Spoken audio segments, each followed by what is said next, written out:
Oi, eu sou o Rodrigo e sejam bem-vindos à primeira tag do Som que Lê. Bem, se você não sabe o que é uma tag, se você caiu aqui por acaso, uma tag é basicamente quando você é tagueado, você é cutucado por uma pessoa a responder uma série de perguntas. Essa ideia de taguear, de tu cutucar alguém, já morreu faz um tempo, eu diria. Mas agora, bem, as tags estão aí, se eu achar legal eu faço, só preciso dar os créditos, é isso que vai acontecer aqui hoje. E essa tag vai ser uma tag muito legal de responder, porque eu tô num contexto da minha vida que tem muito a ver com essa tag, que, como o título já diz, é a tag Por que Ler os Clássicos, do Ítalo Calvino, que foi criada pela Mel Ferraz, do canal Literaturice. Mel, se você por algum acaso estiver vendo isso, eu te amo tanto, Mel. Eu acompanho a Mel faz muito tempo, acho que desde o comecinho ali do canal dela, já tem mais de 10 anos que ela tá por aí. E eu lembro de conhecer o canal dela, se não 2 anos, no máximo 3 anos depois dele tá aí no ar. E a Mel é uma pessoa que eu gosto muito, eu tiro muita referência de lá, ela tem uma visão muito parecida com a minha de literatura. Então, quando eu vi que ela lançou essa tag chamada Por que Ler os Clássicos, eu fiquei muito feliz por 500 motivos. O primeiro deles é que eu tô nesse ano nessa pira realmente de ler mais clássicos e tenho conseguido. Tanto que aqui eu tenho uma lista bem grandinha de livros pra gente comentar. Mas também porque, bem, eu tô dando aula de literatura clássica esse semestre. Então, esse texto do Calvino, vamos lá. Por que Ler os Clássicos é o nome desse livro aqui, obviamente. Mas que o primeiro texto, né, de fato, só que é uma coletânea de textos literários, de textos sobre crítica literária, do Ítalo Calvino, que é um autor que eu só li um outro livro dele, que é o As Cidades Invisíveis, lembrei aqui agora. Que é um livro muito bom, fiz um artigo na faculdade, inclusive, sobre esse livro. E aí, bem, esse primeiro texto, né, esse Porquê Ler os Clássicos, que dá o nome ao livro, ele vai trazer 14 definições de clássicos e no final ele vai tentar responder essa pergunta de por que então a gente tem que ler esses clássicos. Eu tenho um apego emocional muito grande a isso aqui porque foi a minha primeira aula na faculdade. Foi uma aula de introdução à teoria literária, cujo texto analisado foi esse aqui. Então, assim, eu lembro com muitos detalhes e com muito afeto dessa aula, na verdade. Porque eu entrei pro curso de letras por conta da literatura e lá dentro eu encontrei outras coisas também aí do meu interesse. Então, essa tag é muito especial, sabe? Esse vídeo é muito especial, tem muita coisa aí pra mim que tá dentro tanto da minha história na academia e na vida, quanto em coisas que eu tô fazendo agora, quanto no canal da Mel, que eu conheço há muito tempo, também é um canal aí que tá rolando desde 2010.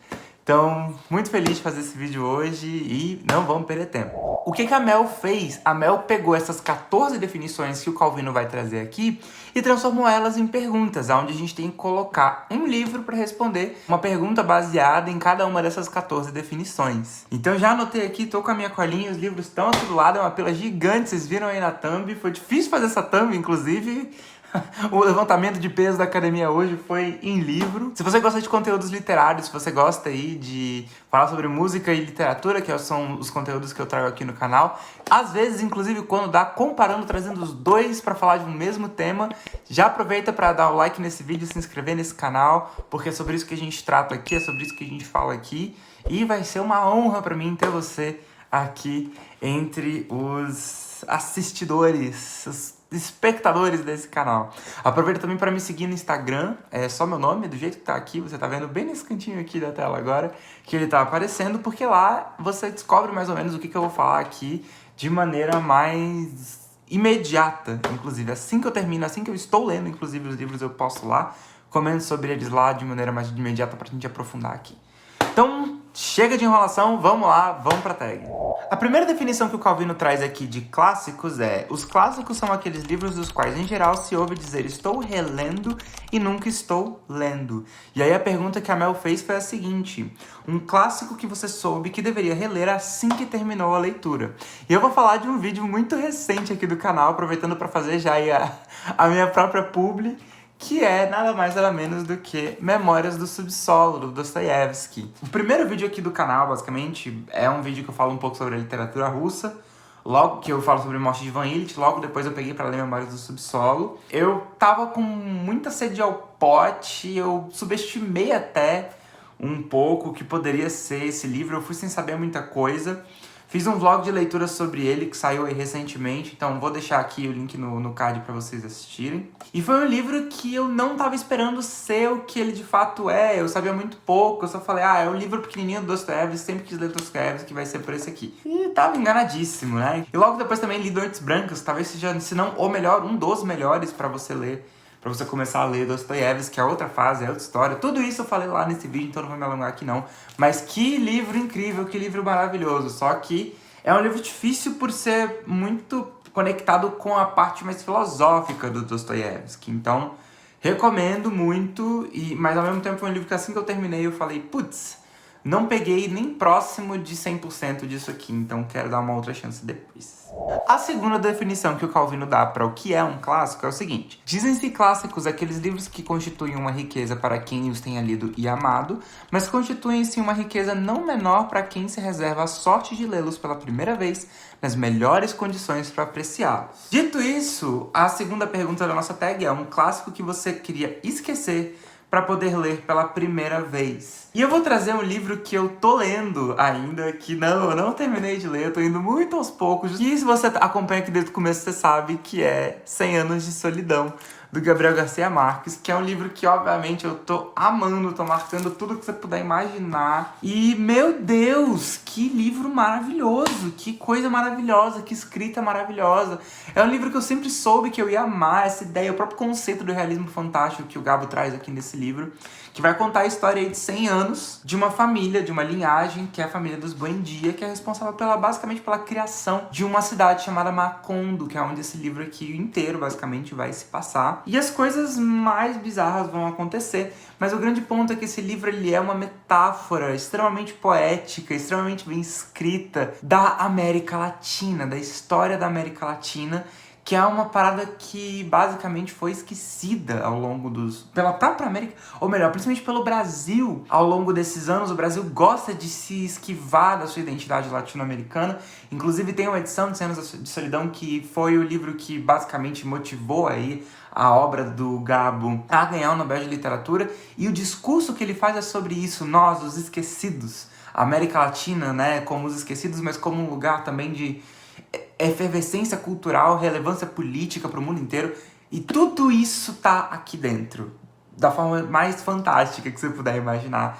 Então, cara, isso aqui, inclusive, eu acho que é uma leitura obrigatória. Em algum momento da sua vida você vai ter que ler isso aqui, e eu tô muito feliz que eu tô lendo isso aqui nesse momento. Terceira definição. Os clássicos são livros que exercem uma influência particular quando se impõem como inesquecíveis e também quando se ocultam nas dobras da memória, mimetizando-se como inconsciente coletivo ou individual. E a nossa terceira pergunta, por conta disso, é um clássico que você absorveu como referência no dia a dia. E eu vou talvez pegar um dos últimos livros que eu li, porque também é um livro que eu li com os meus alunos, que é O Alienista, do Machado de Assis. É muito difundido que esse livro fala sobre loucura e que a grande questão aqui é sobre o que é e o que não é essa loucura, mas pra mim esse livro nunca falou sobre isso. Pra mim a loucura aqui é meramente um artifício literário para outro assunto, que é a obsessão. Então, inclusive, é um projeto que eu tô fazendo com os alunos, deles recontarem essa história, atualizando ela para o século XXI, para 2023, e pensando como é que a gente contaria, como é que faria sentido contar essa história aqui hoje. Qual objeto de análise, de estudo, sendo que se é que a gente pode chamar isso aqui, que a gente tem aqui de estudo, qual seria o objeto de estudo que daria consequências parecidas numa sociedade como a gente tem aqui o Alienista? Caso você não saiba, esse livro vai tratar sobre um alienista, que é algo como um psiquiatra, que vai criar uma casa verde, né? É uma espécie de manicômio para colocar pessoas que ele considera loucas. Obviamente isso vai sair do controle, e aí a gente tem o nosso Machadão aqui contando a história pra gente. Tô com essa edição da Antofágica que tem textos de apoio maravilhosos. Inclusive a Antofágica vai aparecer aqui daqui a pouco e diversos momentos dessa lista aqui. Todo o meu amor pela Antofágica, todo o meu amor por Machado de Assis e por O Alienista, que é uma obra que é um soco no estômago, na qual você começa rindo e termina realmente com aquele socão no estômago. Então é uma coisa que eu tô considerando, tipo, cada vez mais como a gente lê o mundo de uma forma muito parecida com essa até hoje, sabe? Como se essas pessoas deviantes de um certo padrão na nossa sociedade tivessem que ser excluídas, colocadas num lugar específico para elas. Sendo que, complicado pensar tudo, absolutamente tudo dessa forma. pesado, mas ao mesmo tempo maravilhoso de ser lido, ainda mais sabendo que é escrito pelo nosso Machado. Quarta definição: toda releitura de um clássico é uma leitura de descoberta como a primeira. Eu concordo muito com isso aqui, inclusive olha que eu não sou um cara de releituras. Mas a quarta questão é um clássico que você leu e percebeu coisas diferentes do que na primeira leitura. E aí eu não tinha como eu deixar de falar do Grande Gatsby. Novamente aí, ó, antofágica aparecendo aqui entre nós. Mas eu não tinha como falar de Grande Gatsby porque eu acho que esse é o livro que eu mais li na minha vida. Porque eu li ele no ensino médio por conta de uma amiga que eu tinha que tava lendo e falou pra eu ler. Não entendi muita coisa, até porque ela só falou assim, lê.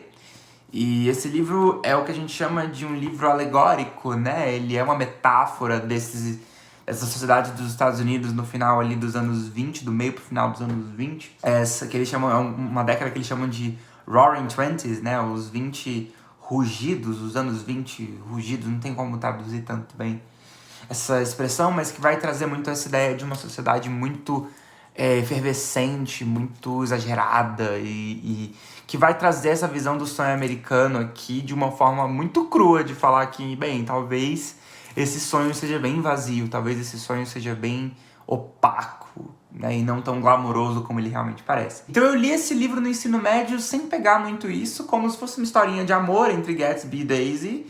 E assim, não é isso, né? Não é só isso, pelo menos. Então, na faculdade, depois eu tive que ler esse livro. Bem, eu fiz letras em inglês, então quando a gente fala de sociedade americana, de sonho americano, de identidade norte-americana, de American Way of Life, de self-made man, todos esses conceitos que regem muito o nosso entendimento sobre a sociedade americana estão aqui dentro e estão muito explicadinhos, muito esmiuçados a partir do momento que você entende essa questão de que esse livro vai mimetizar esses personagens. Então eu li, teve uma época que eu li esse livro na faculdade a cada semestre. Eu li umas 3, 4 vezes aqui só na faculdade. Reli agora para falar sobre ele com os alunos também. Então é um livro que toda vez que eu releio, os detalhes ficam mais claros. Parece que ele, desde o começo, algumas coisas que a gente só vai descobrir mais por fim estão ali gritando na sua cara. E as sutilezas da escrita do autor também, né? Que usa um narrador aqui para contar essa história que tá muito... Parece inicialmente estar muito distante, né, desse mundo, inclusive de pessoas extremamente ricas que estão aqui nesse livro, mas ao mesmo tempo ele é um narrador que foi um narrador que de início eu odiei. Eu falei, gente, o que esse cara tem a ver com esse livro? Mas depois começou a fazer sentido, eu falei, tô entendendo. Então é um livro que merece sim releituras. Quero muito falar sobre o Grande Gatsby ainda, em vídeos solos aqui no canal, porque é um livro que eu já li diversas vezes, que eu tenho muito a dizer. Então, quem sabe um dia vem aí. Definição 5. Toda primeira leitura de um clássico é, na realidade, uma releitura, que foi o contrário do que a gente leu aqui agora. E a pergunta que a gente tem aqui é um clássico citado por outras mídias. Aí é a minha interpretação sobre isso, mas um clássico que você conheceu antes mesmo de ler. Um clássico que tá tão no imaginário popular que não tem como não conhecer. E eu não podia deixar de falar também sobre Alice. Né? Mais precisamente o Aventura de Alice no País das Maravilhas mesmo, né? O primeiro. Essa minha edição aqui é de 2010, meu Deus, 2010. E, obviamente, eu comprei por conta daquele filme do Tim Burton, que saiu, né? O primeiro, o segundo eu nem vi. Que é um livro que também eu li muito pequeno, em 2010, né? Que é um livro para crianças mesmo. Mas eu só li esse livro por conta, primeiro, da animação da Disney, que era uma das coisas que eu mais assistia quando eu era pequeno. E depois desse filme, né, com Helena Bonham Carter, Mia Wasikowska, acho que é assim que pronuncia o nome dela, um elenco muito bom, inclusive. E, gente, isso aqui é apaixonante demais, isso aqui é muito gostoso de ler, isso aqui é um livro para criança, mas é um livro para criança escrito no século XIX, né? Então, assim, a filosofia embasou muito desse livro aqui. Eu não sei nem se eu preciso contar do que se trata esse livro, mas foi um livro que sempre teve ali no meu imaginário, sempre teve na minha cabeça de alguma forma, e que quando eu peguei pra ler foi uma experiência muito gostosa também, porque a escrita do Lewis Carroll é muito poética, ao mesmo tempo que é muito fácil. Então, né, tem alguns momentos desse livro que ele vai trabalhar até um pouco de poesia concretista, quem diria, né? Dentro dessa obra, que é uma obra infantil, então é muito legal fazer essa visita a uma literatura mais infantil, mais ingênua do século XIX, mas que tem uma riqueza de conteúdo assustadora. Então, se você nunca leu Alice, cara, essa versão aqui tem 2 livros, na real, então Alice é uma obra que você lê em um dia, se bobear. Compensa muito, é um livro lindíssimo, muito bem escrito e de um contexto até um pouco diferente do que a gente está acostumado, contando uma história que todo mundo conhece. Hidratem-se. Bem, e aqui vamos entrar num território onde eu vou roubar um pouquinho, porque eu vou repetir um livro. A sexta definição, que é a definição pra mim mais importante desse livro aqui, pra mim acho que é uma coisa pra gente lembrar sempre, que é quando o Calvino fala que um clássico é um livro que nunca terminou de dizer aquilo que tinha pra dizer. Isso aqui pra mim resume os clássicos e esse texto do Calvino de maneira geral, assim. E aí a gente tem a pergunta 6, um clássico no qual você ainda ficou pensando por dias e dias depois de terminar a leitura. E eu vou repetir, eu poderia repetir qualquer um desses, mas eu vou repetir O Alienista, pelo mesmo motivo que eu falei, não vou nem me alongar aqui agora não. O Alienista foi um livro que até hoje tá me fazendo reinterpretar a sociedade, sabe?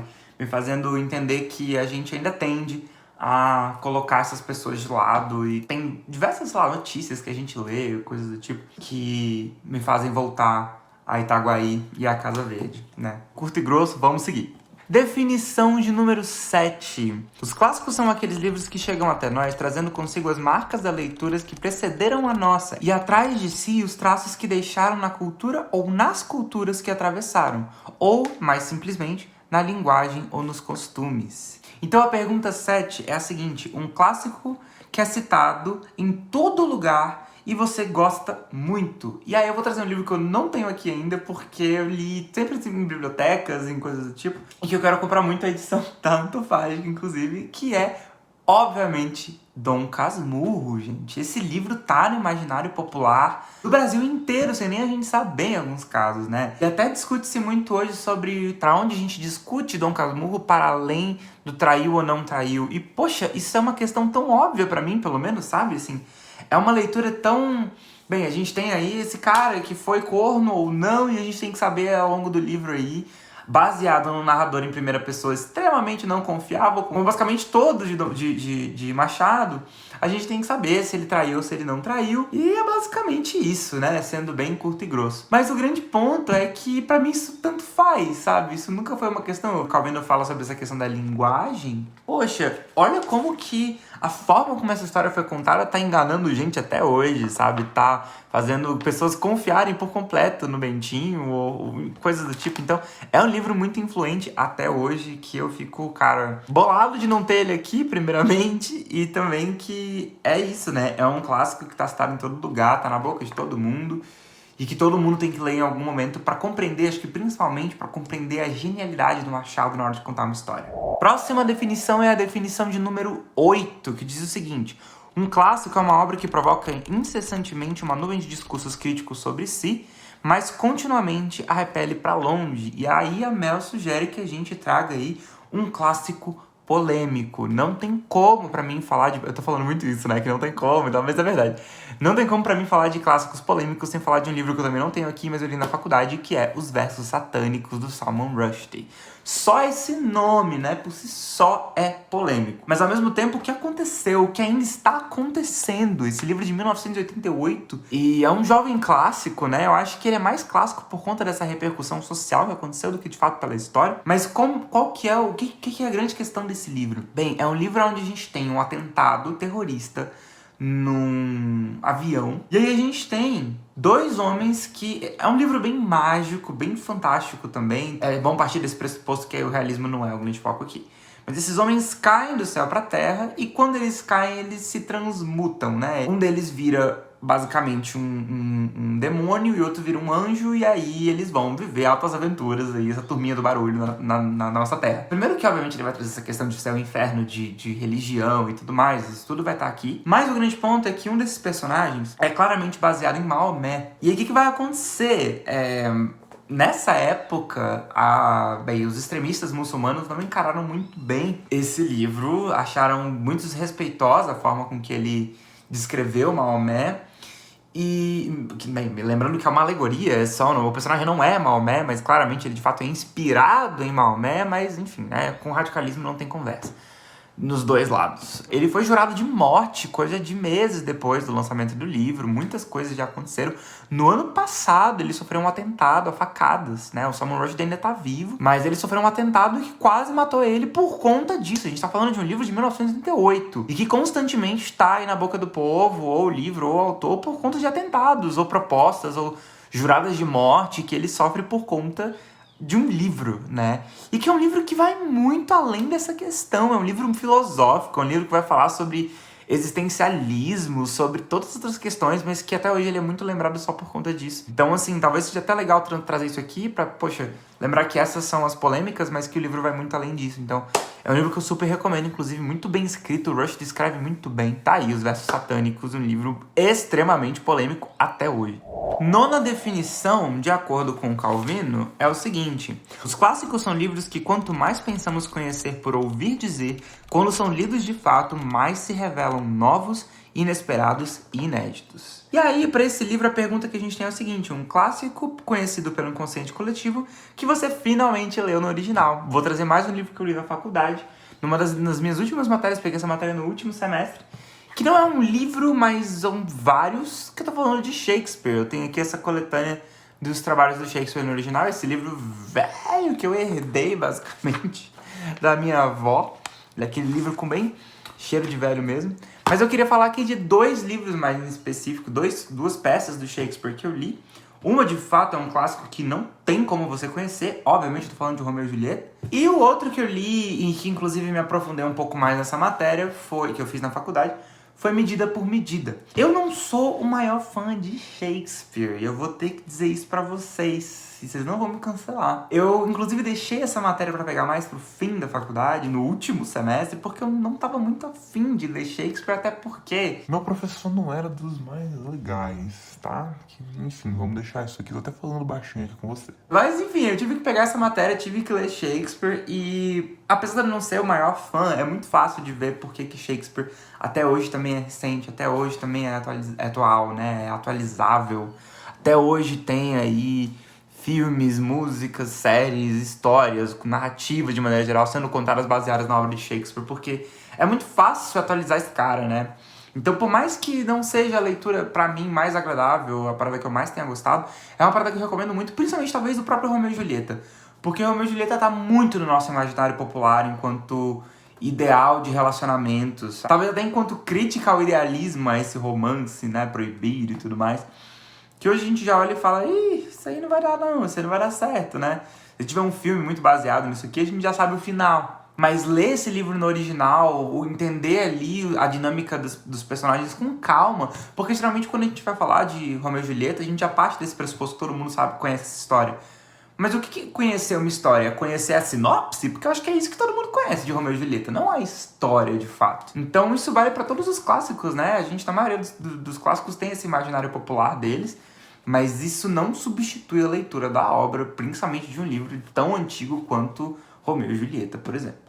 10ª definição diz o seguinte: chama-se de clássico um livro que se configura como equivalente do universo, a semelhança dos antigos talismãs. Bonito isso, né? É uma das definições mais bonitas que ele traz aqui pra mim. E a pergunta 10 aqui é a seguinte: um clássico que você leu por vontade própria e se apaixonou. Vou trazer aqui uma história que vocês já conhecem, primeiro vídeo do canal também, A Morte de Ivan Ilitch, do Tolstói. Eu contei essa história por lá, então aqui eu vou contar ela mais por cima, que é o fato de que eu sou bem traumatizado com literatura russa, muita gente é, né?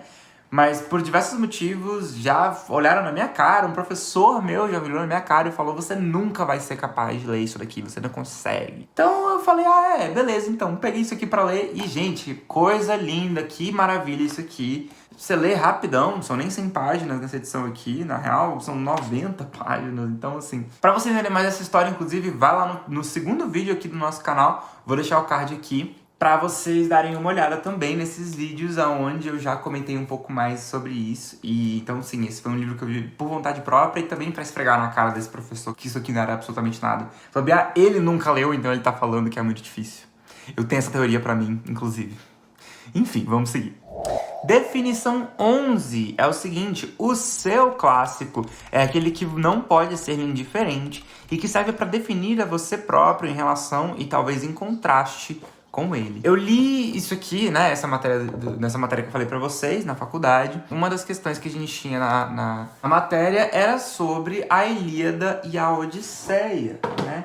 Que são dois livros meio que um só, né? E a pergunta 11 é: um clássico pelo qual você nutre uma relação de amor e ódio. Polêmica, tá, gente? Porque, gente, eu tava muito verde quando eu li isso aqui. Eu tinha acabado de entrar na faculdade, eu não li a Ilíada toda, vou ser sincero pra vocês, eu li a Odisseia inteira, até porque é um livro um pouco menor, tá vendo? E a Odisseia, de fato, é um livro até mais cômico. Eu já vi alguns comentários aqui na internet também falando coisas parecidas com essa. Enfim, gente, é complexo isso aqui, não me julguem, tá? Eu era muito verdinho, eu era muito novinho, eu tinha 18 anos. É uma literatura muito diferente, essa questão dos versos, de ser um livro em versos. E meu professor também, ele só meio que mandou a gente ler, não teve nenhum acompanhamento, não teve nem aula sobre isso aqui, ele só falou, leiam. Como eu era um mero calouro, eu falei, tá bom, se o professor mandou, eu vou ler, né? Quem sou eu e tal. E eu peguei um gosto, assim, no fim das contas. Mas, de fato, foi um livro que eu tive um bodezinho. Mas, ao mesmo tempo, eu fiquei muito feliz de ser apresentado a isso aqui. A ter esse contato, a fazer essa leitura mesmo, né? Essa tradução, inclusive, que eu já vi, que é uma das mais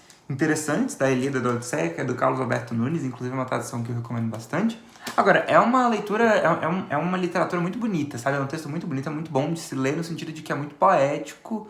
E olha que a gente tá falando aqui de um livro milenar, então assim, é muito gostoso isso aqui quando você está preparado para ler isso aqui, que foi mais o meu caso com a Odisseia, né? Preparado no sentido de vontade, de ter de fato uma vontade, até um acompanhamento mais teórico para conseguir dar conta disso aqui, porque é um texto muito antigo. Definição 12 diz o seguinte: um clássico é um livro que vem antes de todos os outros clássicos. Mas quem leu antes os outros e depois lê aquele, reconhece logo o seu lugar na genealogia. E essa definição aqui traz uma pergunta muito pertinente, principalmente que eu trago muito em sala de aula também, que é um clássico fundador. E aqui eu vou roubar novamente e vou botar 2. E um deles eu ainda não li. Tô falando de Drácula, do Bram Stoker, obviamente, e 1984, de George Orwell. Esse aqui eu já li.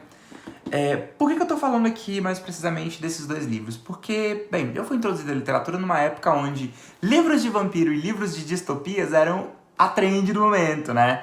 E eu lembro de entrar em contato com essas literaturas e achar tudo muito revolucionário. Não muito... Tô falando de Crepúsculo e Jogos Vorazes, tá, gente? Li Harry Potter antes disso tudo e tal, mas tô falando muito dessa fase que foi onde eu adquirir mais hábito de leitura, eu consegui ler mais. Então, assim, eu não li Drácula ainda, mas já li 1984, e eu vejo esses livros hoje como fundadores dessa literatura, que quando eu li, eu achava muito revolucionária, eu achava muito nova, muito legal, muito diferente, e que na real, de fato, era pra época, mas que hoje já tendo lido isso aqui, e eu tô me programando, inclusive, pra ler Drácula, pessoal, nas férias do meio de ano, então se esse canal ainda existir até lá, a gente vai falar sobre Drácula aí no meio do ano, julho, provavelmente. Então é legal ver que esses livros que geralmente estão aí muito no hype, né? Eles têm uma base, um dedo no clássico, mesmo sem querer. Às vezes parece que essas obras são recontos, entre várias aspas, tá? Disso aqui, né? Desses livros mais clássicos. E vale dizer, eu queria ressaltar aqui a resposta da Mel para essa pergunta, que foi o Gilgamesh. Acho que é assim que fala, né? O Gilgamesh. Acho que é assim. Que é considerada a primeira peça literária do mundo. O primeiro livro já que se tem registro, pelo menos, e que ainda está sendo descoberto, né? Assim, ainda estão descobrindo tábuas onde ele foi escrito, enfim, é um caos. Assistam um vídeo aí da Mel pra vocês entenderem o que é que eu tô falando. Então, é uma obra que eu quero muito ler, não li, né? Não tenho ela aqui, mas tá na minha lista de desejos da Amazon, inclusive, há bastante tempo. Inclusive que a gente consegue enxergar semelhanças dessa história, dessa época, quando a gente vai falar da própria Bíblia, por exemplo. É um livro que é anterior à Bíblia, né? Enfim, então é uma obra que eu acho que deve ser muito interessante, que eu quero muito ler também. Vão lá ver o vídeo da Mel para entender melhor o que eu tô falando aqui. Definição 13, a penúltima aqui do nosso vídeo. É clássico aquilo que tende a relegar as atualidades à posição de barulho de fundo, mas ao mesmo tempo não pode prescindir desse barulho de fundo. E para isso a gente tem a definição 13. Um clássico cujo contexto histórico é importante. Bem, eu sou muito a favor de que todo clássico, todo livro, eu preciso ter pelo menos uma noção do contexto histórico onde ele foi escrito. Então, pra mim, isso vale pra todos os clássicos, pra não dizer todos os livros, de maneira geral. Mas eu entendo que, às vezes, isso fala mais alto em alguns casos do que em outros. E pra isso eu vou trazer aqui Capitães da Areia, do Jorge Amado, que é um dos meus livros favoritos da minha vida inteira. Isso aqui é maravilhoso. Esse livro foi escrito em 1937, pouquíssimo tempo antes da declaração do Estado Novo aqui no Brasil. Então a gente tem aqui esse livro que vai trazer esses personagens que são basicamente garotos, meninos de rua, né? Lutando aí pra sobrevivência, basicamente, que são abandonados pela sociedade, abandonados pela política, abandonados pelo governo e que estão aí à própria sorte. Esse livro tem um dos capítulos de introdução mais incríveis que eu já li na minha vida, que é uma reportagem, é uma série de reportagens sobre essas crianças ladronas, que é inclusive o nome do capítulo, né? E reportagens essas fictícias, obviamente, mas que vão trazer primeiro essa visão ali da imprensa e da sociedade de maneira geral para esses delinquentes, para depois apresentá-los pra gente da forma mais linda que existe. Tudo isso narrado pelo Jorge Amado, que é, eu acho que um dos maiores escritores da nossa literatura. Outra questão também que vale dizer sobre o contexto histórico é a vida do próprio Jorge Amado, a personalidade dele, que está muito presente aqui. O Jorge Amado era um cara muito forte dentro da ideologia comunista do Brasil nessa época. Ele foi participante do Partido Comunista e tudo mais, que, se eu não me engano, inclusive era o próprio PCdoB, que hoje em dia é PCB. Então ele vai ter um teor revolucionário, toda a obra dele vai ter um teor meio revolucionário, quase toda a obra dele, porque teve uma parte que ele se desvencilhou um pouco disso. Então o contexto histórico aqui é uma parada que fala tão alto quanto o próprio livro em si. E outra, né, se a gente comparar isso aqui com o próprio 2023, a gente também vê semelhanças muito, muito, muito assustadoras. Então, essa questão do Estado Novo vindo em 1937, meses depois desse livro ser publicado, e essa questão da carreira política do Jorge Amado estão tão presentes aqui dentro que é difícil dissociar uma coisa da outra, no melhor sentido possível. Então, gente, Capitães da Areia, sério, é outro livro, assim... Em algum momento você vai ter que ler isso aqui, cara. Tem uma cena aqui nesse livro envolvendo um carrossel que, meu amigo... Se não dá pelo menos uma lacrimejadinha, você já tá morto por dentro, filhão. Já era, já foi.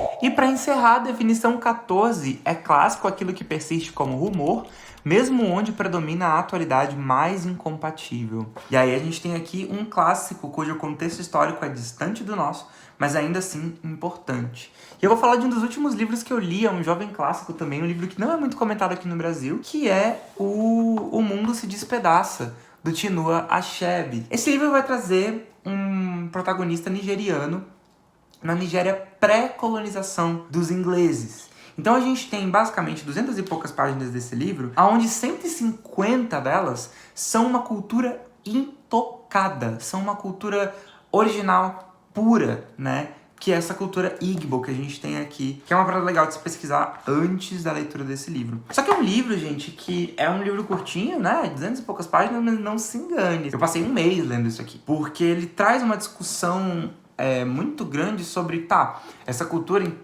intocada, ela também não é das mais civilizadas da forma que a gente conhece hoje, no sentido de que, por exemplo, a mulher aqui, ela é simplesmente um pedaço de carne. Na real, ela nem pedaço de carne é um saco de pancada mesmo, sabe? Assim, inclusive, o feminino nesse livro aqui, esse adjetivo, ele é utilizado para coisas que não tem absolutamente nada a ver com gênero. É uma cultura muito violenta, uma cultura muito difícil. Tem um certo momento aqui que ele vai adotar um filho, digamos assim, uma criança, que só pra depois, assim, porque ele considera esse personagem, esse filho feminino, ele vai abandonar essa criança, assim, de uma forma bem cruel, inclusive. Esse livro é muito cruel. Mas mesmo essa crueldade não vai, muito menos, obviamente não justificar, mas não vai fazer com que a colonização que a gente vê no finzinho desse livro, a forma brutal que vem a colonização, vá se justificar ou ter uma razão de existir, enfim, acaba que é justificar mesmo. Então, assim, é um debate muito amplo que ele vai levantar, porque ele vai falar de início, inclusive a sensação que eu tive, eu fiquei com muito medo, a sensação que eu tive foi tipo, então, você tá mostrando essa colonização, que é muito baseada numa questão religiosa aqui, como algo bom, porque aí essas pessoas que vão ter esse menosprezo dessa cultura, quando chega uma religião falando uma outra coisa, uma cultura falando uma outra coisa, elas vão começar a se sentir acolhidas. Então você fica tipo, opa, esse cara tá justificando escravidão e colonização, mas obviamente o livro não vai terminar assim. Inclusive é um livro que a mensagem do livro só vai terminar de ser dita na última linha, sabe? Assim, no último parágrafo.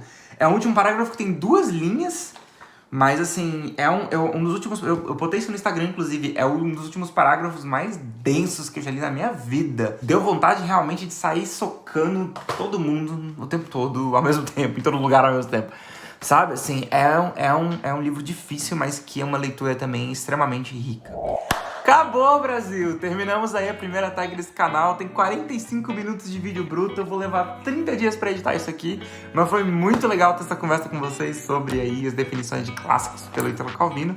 Até porque esse canal é um canal que se propõe também a falar muito sobre clássicos. Então, estamos aí. Se você gostou desse vídeo, novamente, não esquece de curtir, de dar o joinha aqui, de se inscrever nesse canal pra gente continuar conversando.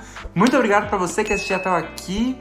Não me esquece de me seguir aqui no Instagram, não me esquece de dar uma olhada lá nas paradas que eu tô postando.